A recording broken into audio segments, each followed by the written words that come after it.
Bom, então sobre a diferenciação entre princípio da legalidade e princípio da reserva legal. São coisas distintas, embora muito próximas. O princípio da legalidade, ele está previsto de forma bem abstrata, em qualquer norma, né? Por isso que a gente fala assim, ó, a Constituição faz a menção de lei, mas é qualquer norma. Portaria, decreto, resolução, emenda constitucional, qualquer norma legitimamente criada, ela vai fazer com que o Estado possa me exigir uma conduta de fazer alguma coisa ou de deixar de fazer algo. O que é o princípio da reserva legal? O princípio da reserva legal, ele vai especificar qual é a coisa que eu sou obrigado a fazer ou deixar de fazer. Então, olha, princípio da reserva legal. Vou conceituar só ele porque o da legalidade nós já conceituamos. Então, o princípio da legalidade, perdão, o princípio da reserva legal incide apenas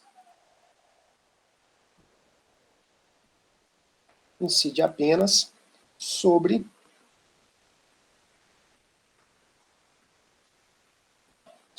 campos materiais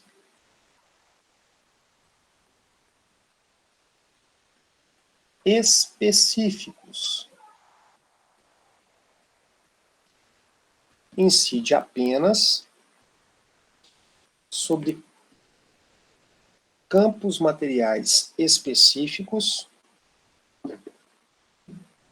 submetidos exclusivamente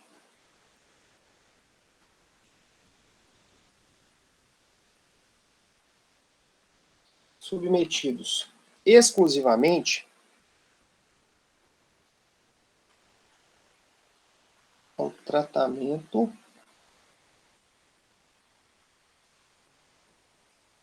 conferido pela lei elaborada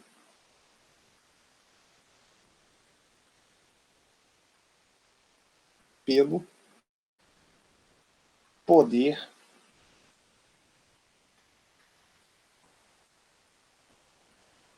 legislativo. Então, quando eu falo em reserva legal, reservou a lei uma determinada matéria. Legalidade, não, qualquer coisa, qualquer norma. Né? A gente está, um exemplo bom que a gente tem no princípio da legalidade, são os decretos municipais sobre a pandemia. O que pode funcionar, o horário que pode funcionar, o dia que pode funcionar. Né? Então, isso é feito através de decretos municipais, decretos expedidos pelo Poder Executivo. É uma norma? É uma norma. Mas é uma norma criada pelo Poder Legislativo? Não, não é lei, é decreto. Decreto municipal. Ah, vai para a onda amarela, vai para a onda verde, volta para a amarela, vai para a verde de novo.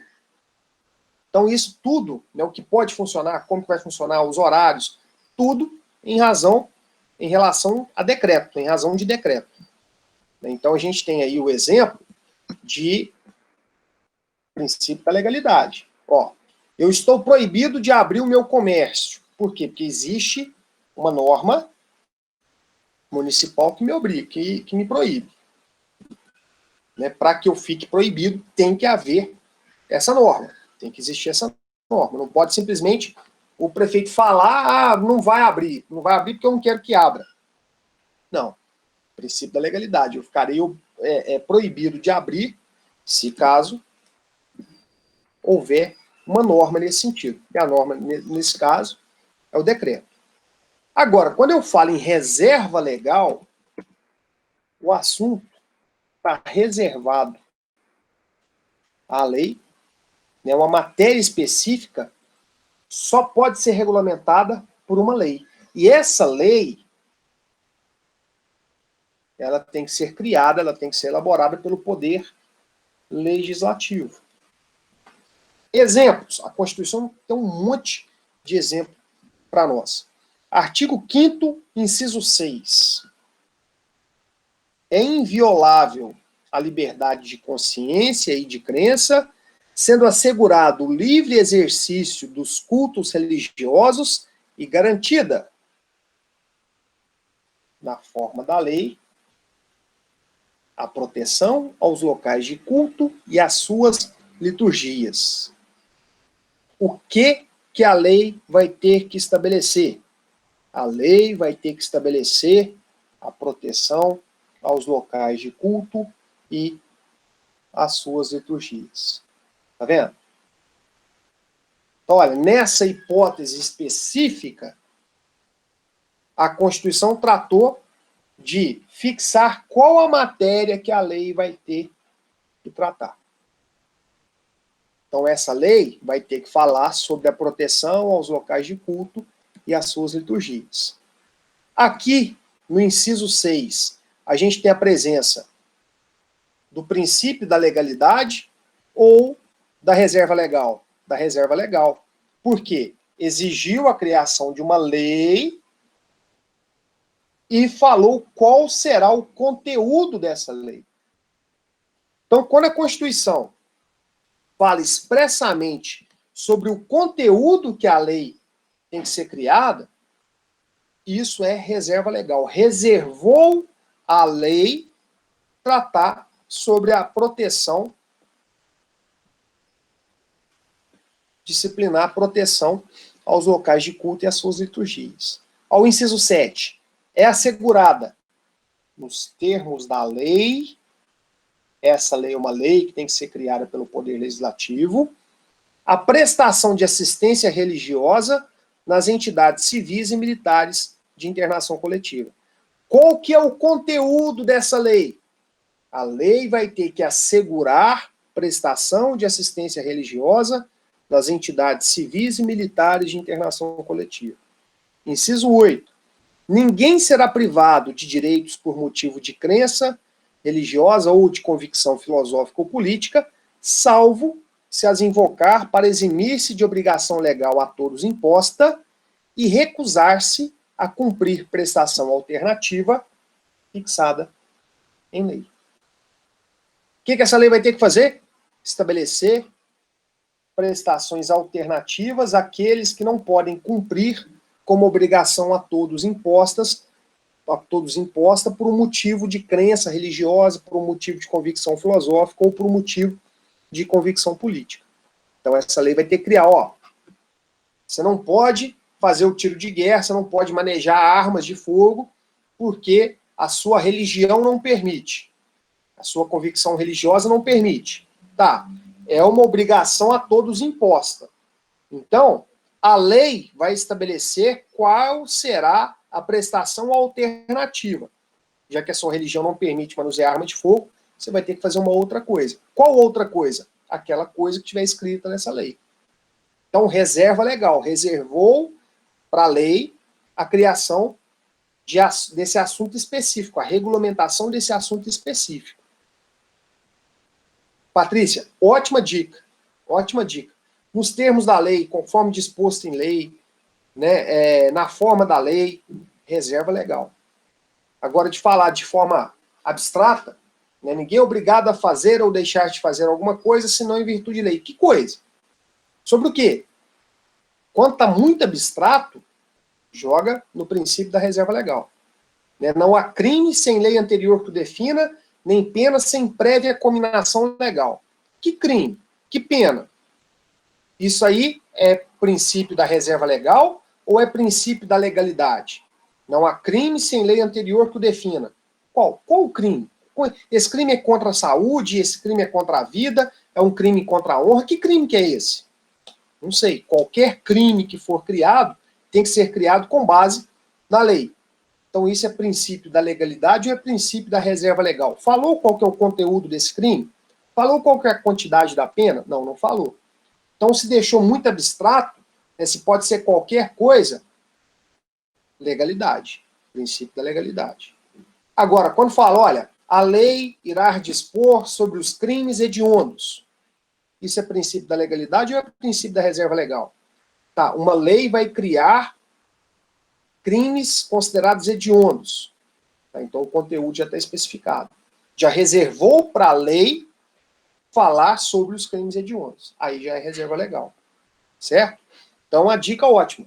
Né? Apareceu lá na forma da lei, conforme disposto em lei, nos termos da lei. Provavelmente, se o assunto estiver especificado, vai ser princípio da reserva legal. O último exemplo aqui, do artigo 5º, inciso 32, isso. O Estado promoverá, na forma da lei, a defesa do consumidor. Qual que é o conteúdo jurídico dessa lei? Defesa do consumidor, famoso CDC, Código de Defesa do Consumidor. Tá vendo? Então nós temos aqui 4 exemplos de reserva legal. Porque exigiu a criação da lei, e além de exigir a criação da lei, aqui e aqui. Além de exigir a criação da lei, falou qual que é o assunto que essa lei vai ter que regulamentar. Certo? Então, quando a Constituição vem e fala qual o assunto que a lei vai estabelecer, princípio da reserva legal. Reservou para aquela lei um determinado conteúdo, um determinado assunto. Certo? Bom, um outro princípio, uma outra garantia importantíssima que nós temos prevista na Constituição é a garantia da irretroatividade das leis. Isso está previsto no artigo 5º, inciso 36. A lei não prejudicará o direito adquirido, o ato jurídico perfeito e a coisa julgada. A lei não prejudicará o direito adquirido, o ato jurídico perfeito e a coisa julgada. Então eu tenho 3 garantias aqui nesse dispositivo constitucional. Então eu tenho a garantia do direito adquirido, eu tenho a garantia do ato jurídico perfeito e eu tenho a garantia da coisa julgada. Então são essas 3 garantias previstas nesse dispositivo. Então, olha, a lei, né, via de regra, com base nesse dispositivo constitucional, com base nessa garantia constitucional da irretroatividade das leis, a lei ela é criada para produzir efeitos futuros. Foi criada hoje, dia 28 de outubro de 2020, e aí essa lei nova que foi criada hoje, que entrou em vigor hoje, ela vai regulamentar os fatos que acontecerem a partir da sua vigência. Os fatos que aconteceram no passado, via de regra, ela não vai retroagir, ela não vai voltar no passado para poder regulamentar esses fatos. Existe uma exceção famosa, vocês já estudaram, que é a retroatividade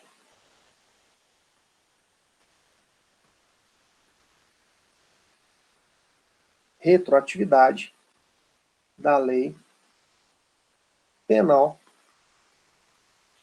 mais benéfica.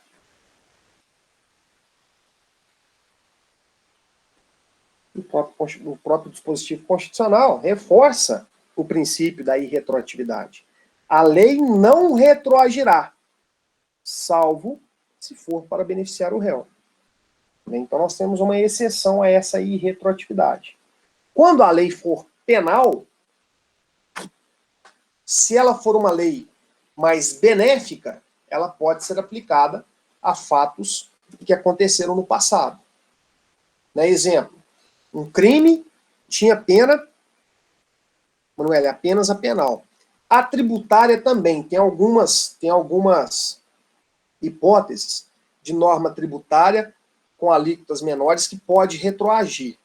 Mas isso, vamos deixar para o direito tributário, para o professor de direito tributário, trabalhar com vocês. Então, a tributária, alguns aspectos, que depois vocês vão especificar isso no direito tributário, e a penal. Então, são pouquíssimas as exceções a esse princípio da irretroatividade. Então, por exemplo, se entra em vigor hoje, vamos colocar o crime de roubo tem pena de 4 a 10 anos, no caput do artigo 157. pena de 4 a 10.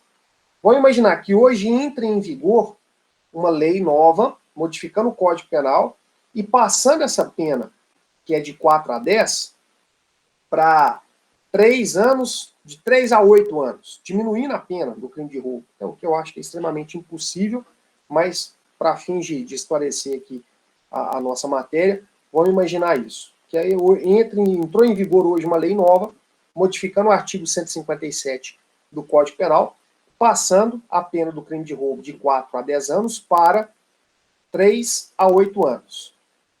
O sujeito praticou um crime de roubo semana passada. E aí ele vai ser condenado e o juiz vai aplicar a ele a pena mínima. Qual a pena mínima que ele vai aplicar? A pena mínima da lei que estava em vigor no dia em que ele praticou o roubo ou essa lei nova, que então retroagirá a semana passada para ser aplicada. Como a Constituição fala que se a lei penal for mais benéfica, ela pode retroagir, então esse sujeito será condenado com base nessa lei nova, né, na pena mínima de 3 anos. Agora, se a gente imaginar o contrário, né, entra em vigor hoje uma lei penal que aumenta a pena do crime de roubo, passando, ao invés de ser de 4 a 10 anos, passando para 6 a 12. E aí ele praticou esse crime de roubo na semana passada, no dia 21. Na quarta-feira da semana passada. E aí, será que ele pode ser condenado com base nessa lei nova? Não. Como a lei nova é mais prejudicial, ela não pode retroagir. Princípio geral da irretroatividade das leis. Certo? E aí essa irretroatividade faz menção ao direito adquirido, ao ato jurídico perfeito e à coisa julgada. Bom, o que é cada um desses institutos? Né? O que é o ato jurídico perfeito? O que é o direito adquirido? O que é a coisa julgada? Então, o direito adquirido, vamos conceituar aqui de forma rápida, é aquele que seu titular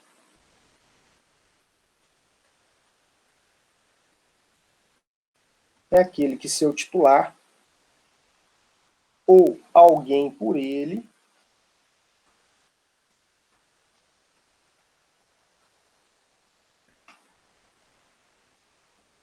possa exercer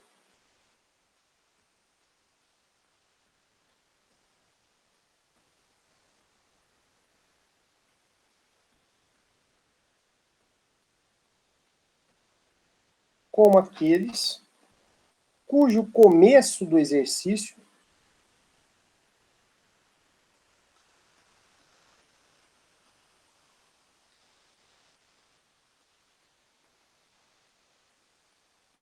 então é aquele que seu titular ou alguém por ele possa exercer, bem como aqueles cujo começo do exercício tenha termo, né, tenha início pré-fixado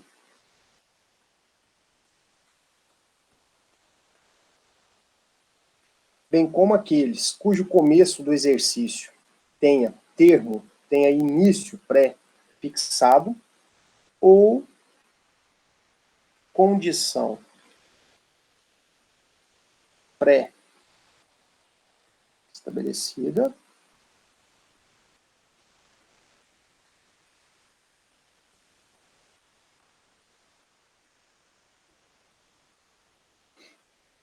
bem como aqueles cujo começo do exercício tenha início pré-fixado ou condição pré-estabelecida inalterável,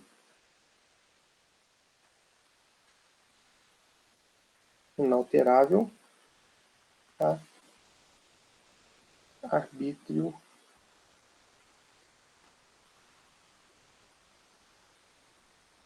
de outrem. Vamos traduzir isso aqui. O que é o direito adquirido? Ó, é o direito que a pessoa já pode exercer. É o direito que a pessoa cumpriu com os seus requisitos, já é possível de exercer e que o seu início, nessa condição pré-estabelecida, ela não tem como ser modificada mais. É arbítrio de outrem, arbítrio do poder público, arbítrio do empregador, de qualquer pessoa que seja. Então o conceito ele é meio complicadinho, mas o exemplo facilita muito para a gente poder entender o que é o direito adquirido. Então vamos lá. Direito é o direito adquirido. Vamos pensar um exemplo aqui de aposentadoria. Melhor exemplo. Eu não entendo da área de previdenciário, vocês me desculpem a simplicidade aqui do exemplo e dos dados, talvez isso nem corresponda à verdade, mas vamos imaginar o seguinte. Deixa eu voltar aqui e limpar a tela para poder facilitar no exemplo. Vamos imaginar o seguinte. Imaginar que o sujeito tenha, que a lei exija 30 anos de contribuição previdenciária,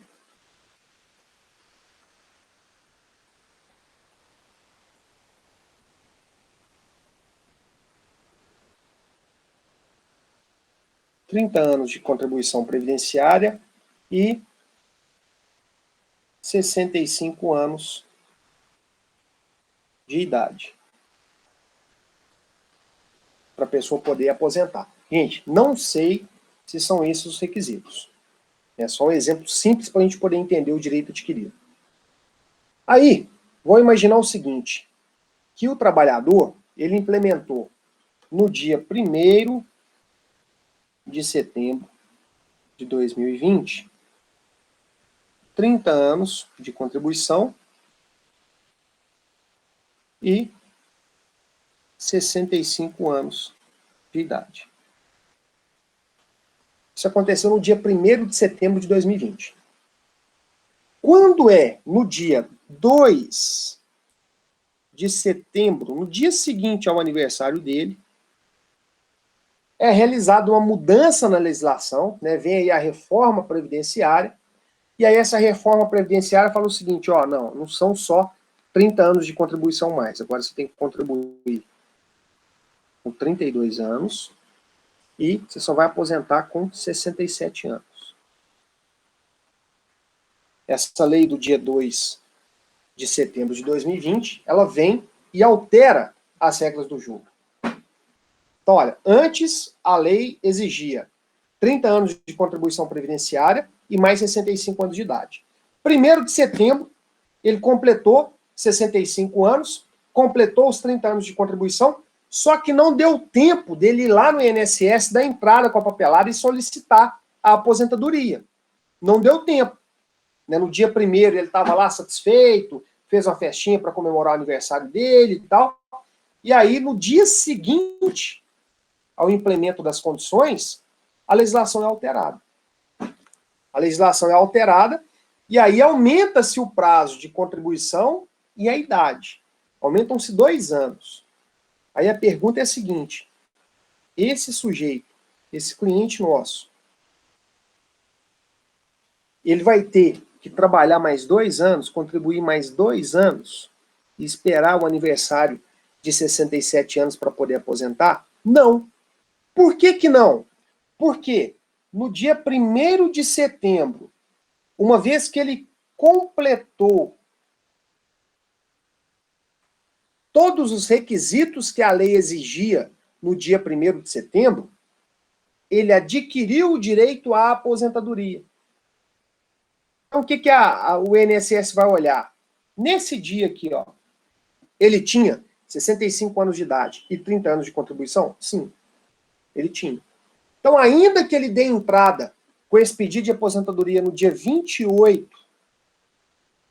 de outubro, e aí no dia 28 de outubro está vigorando essa lei, o que o INSS vai olhar? Ele adquiriu o direito à aposentadoria? No dia 1º de setembro, quando vigorava a lei antiga, ele tinha 65 anos de idade e 30 anos de contribuição? Sim. Não, então é direito adquirido.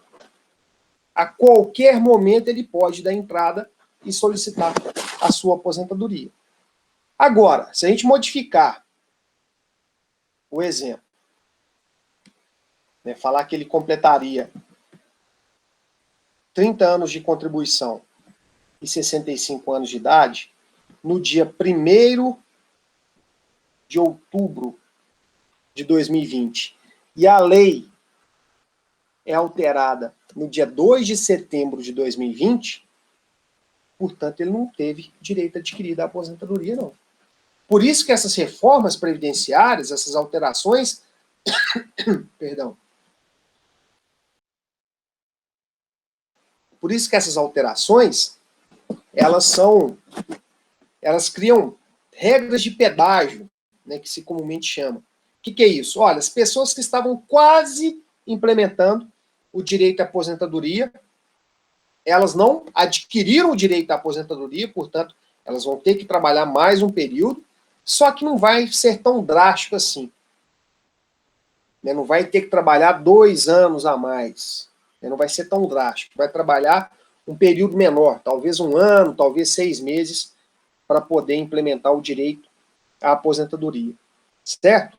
Mas, se a pessoa, durante a vigência da lei, que exigia os 30 anos de contribuição e os 65 anos de idade para aposentar, se ela cumpriu com esses requisitos, então ela adquiriu o direito à aposentadoria, direito adquirido. A lei não prejudicará o direito adquirido. Então a lei nova não pode prejudicar aquele que já adquiriu o direito à aposentadoria. Certo? Então esse é o primeiro ponto. Né? Essa é a primeira garantia prevista na Constituição. A segunda garantia é a garantia do ato jurídico perfeito. O que é o ato jurídico perfeito? É aquele já consumado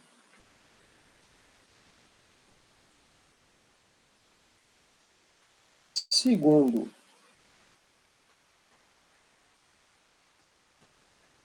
a lei vigente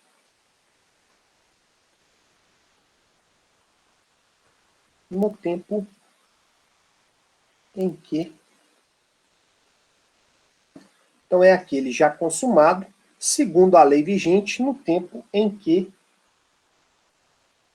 se efetuou.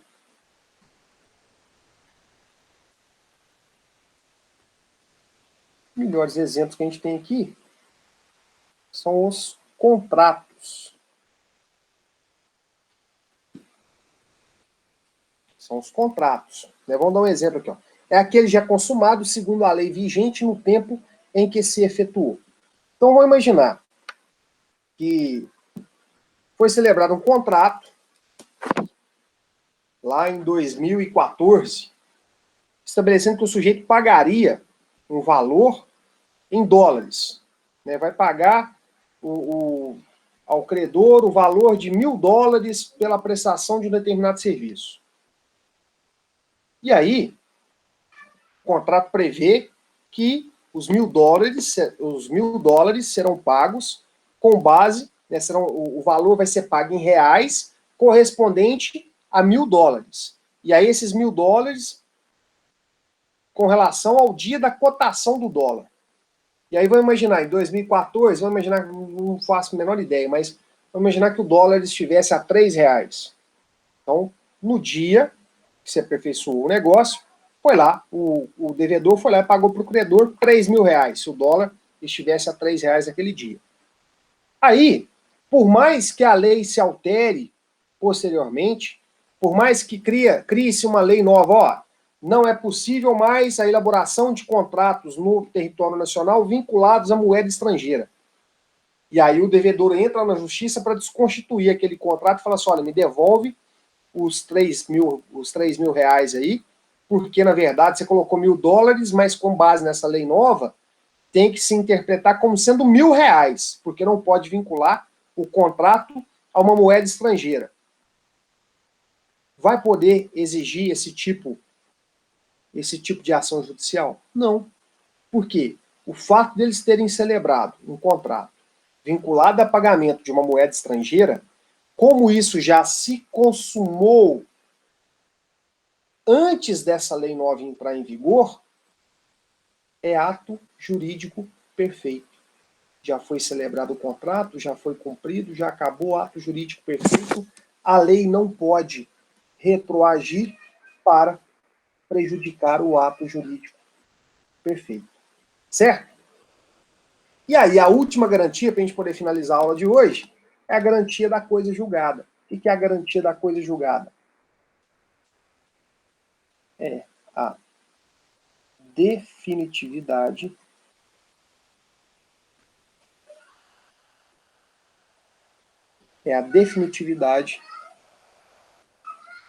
da decisão proferida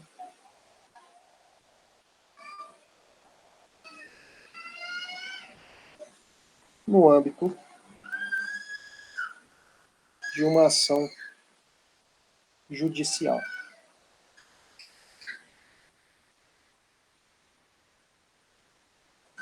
Então, quando uma decisão judicial, uma decisão proferida dentro de um processo judicial, se torna definitiva, seja porque não se recorreu, seja porque esgotaram-se todos os recursos possíveis, ocorre o fenômeno da coisa julgada.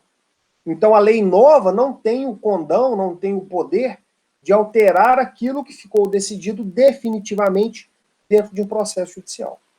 Certo? Então, lembrando, essa definitividade pode acontecer por ausência de recurso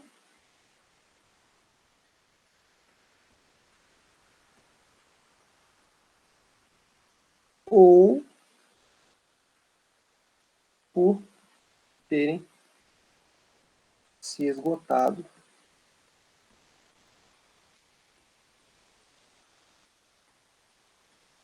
todos os recursos possíveis.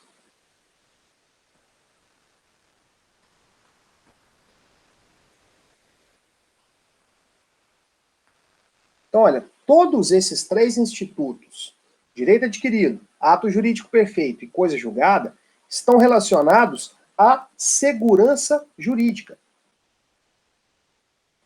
Olha, enfrentei um processo judicial, a parte contrária perdeu em primeira instância, recorreu, perdeu de novo, recorreu mais uma vez, recorreu até o Supremo Tribunal Federal, decidiu, não cabe recurso mais, pronto, acabou. E vem uma lei alterando aquela situação minha de fato. Eu já enfrentei esse processo judicial por 15 anos. Imagina a insegurança jurídica se a lei nova que se aplica a esse caso meu, se ela pudesse, se ela tivesse a força de desconstituir a decisão que o juiz proferiu dentro do meu processo. Tá vendo o tamanho da insegurança que isso geraria? Então, por mais que aquela lei nova beneficie o réu no meu processo, ela não vai poder ser aplicada. Por quê? Porque se operou a chamada coisa julgada.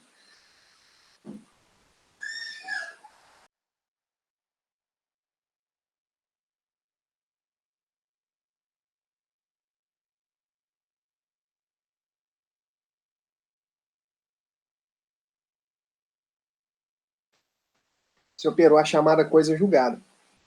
Então, a lei nova não tem o poder de alterar aquilo que ficou decidido de forma definitiva dentro do processo. A mesma coisa em relação ao direito adquirido. Ó, se eu implementei a idade e o tempo de contribuição para aposentar, por mais que a lei mude amanhã, mas se hoje eu adquiri o direito da aposentadoria, eu posso solicitar depois de amanhã, daqui a um mês, daqui a um ano, eu adquiri o direito à aposentadoria. Certo? E a mesma coisa com relação ao ato jurídico perfeito. Né? Se o ato se aperfeiçoou sob a vigência da lei antiga, a lei nova não tem o poder de modificá-lo. Então são três garantias importantíssimas: ato jurídico perfeito, direito adquirido e coisa julgada.